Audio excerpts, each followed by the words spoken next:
ઈરાનમાં વધતી મોંઘવારી અને ઈરાની કરન્સી રિયાલની ઐતિહાસિક અધોગતિના વિરોધમાં શરૂ થયેલો પ્રજાનો આક્રોશ હવે રાજધાની તહેરાનથી બહાર પણ ફેલાઈ ગયો છે.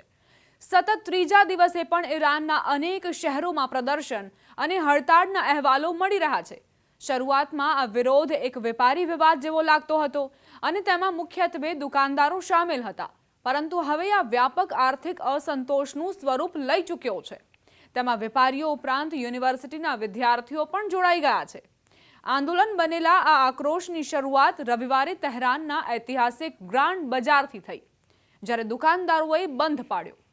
તેમનો ગુસ્સો અમેરિકી ડોલર સામે ઐતિહાસિક તળિયે આવી ગયેલું ઈરાની રિયાલને લઈને છે, કારણ કે રિયાલ હાલ અમેરિકી ડોલર સામે રેકોર્ડ બ્રેક નીચલા સ્તરે પહોંચી ગયું છે, જેને લઈને લોકોમાં આક્રોશ છે.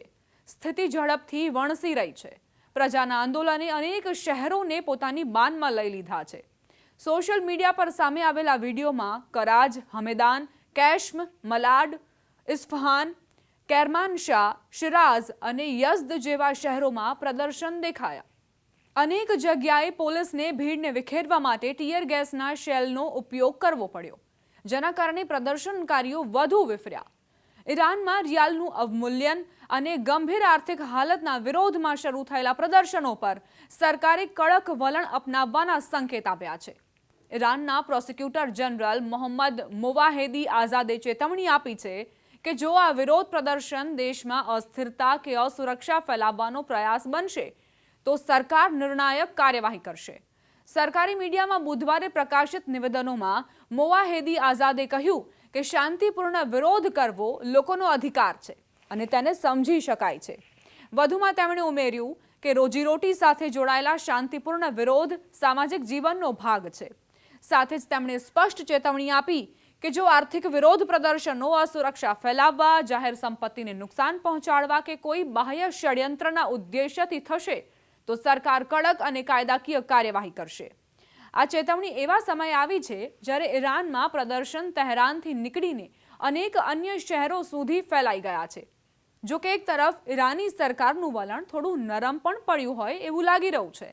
ઈરાની સરકારે કહ્યું છે કે તે પ્રદર્શનોની સ્થિતિને સમજે છે અને આક્રમક વિરોધ છતાં ધીરજથી પ્રદર્શનકારીઓની વાત સાંભળશે.